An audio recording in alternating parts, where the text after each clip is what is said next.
No, they're not safe. They will be pawns in a game you don't understand. Her mother's frantic tone frightened Rania.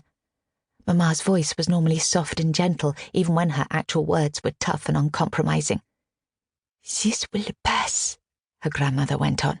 If you lie low, people will forget. They are not going to forget.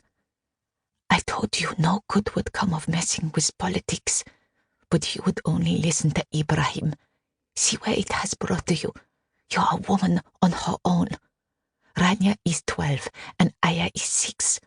What kind of life are you taking them into? They will be safer with us.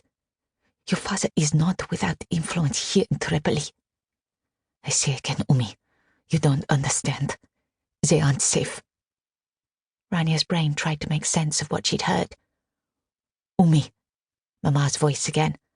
I wish you'd leave too. You could still get out of Libya. Take a plane. I have friends who'd help you once you are away. Morwenna would welcome you, and she knows many people who... Leave? You want us to leave our home? Your father's job as a university, our friends? You don't know what you're saying. Mama, Aya called from the top of the stairs. Can I bring one doll? Rania said I couldn't. Mama and Jida came out of the kitchen and looked at them. Why can't you shut up for once? Rania hissed at Aya, then picked up her bag and walked down the rest of the stairs, trying not to wonder what Jida had meant by Mama being a woman on her own. Maybe she'd known then her father was dead, or maybe the knowledge was forced into her mind over the following days, weeks and months by the sheer weight of hints in Mama's words, of her expression when Aya asked when Baba was coming, of his name murmured by the weeping hosts who greeted Mama each time the family moved, and by the way they stroked Rania's face with the bony nose and deep-set eyes she'd inherited from her father. She was certain Mama hadn't told her Baba was dead. Surely she'd remember that. Except her memories of the last months were rocky and vague. She'd lost track of the order of events, and without a timeline to tie them together, they were loose in her head. The one constant of these months was Aya's endless chatter. There was no escape from it in the cramped rooms they hid in. It stressed Mama, who hated noise. It was one of her things. Even the jangle of Rania's bracelets was too much. So Rania tried to keep Aya amused, to play her stupid games and tell her to hush every time she laughed too loudly.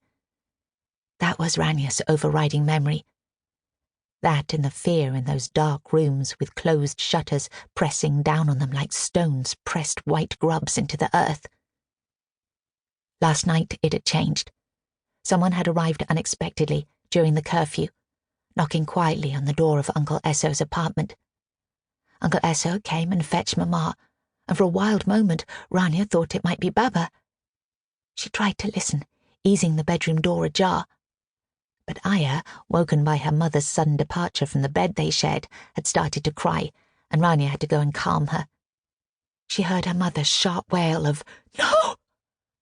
and afterwards the broken breaths of her weeping. They talked for hours, and in the morning Uncle Esso told her they were going to Zawara. In the car, Rania let herself remember the holidays they'd spent at Zawara. The sand, too soft for sandcastles, but gentle beneath her toes. An endless strip of it, dotted by palm trees and beach huts selling pastries, sinking into the turquoise sea.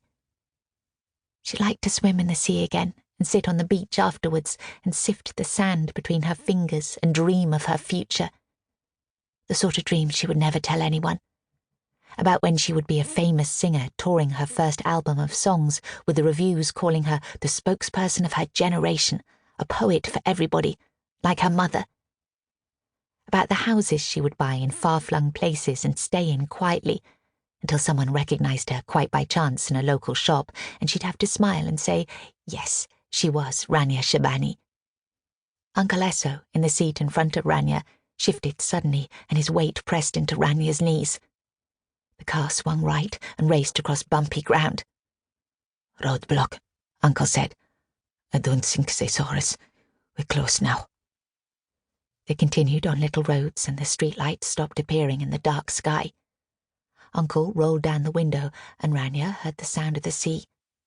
The contrast between her recollection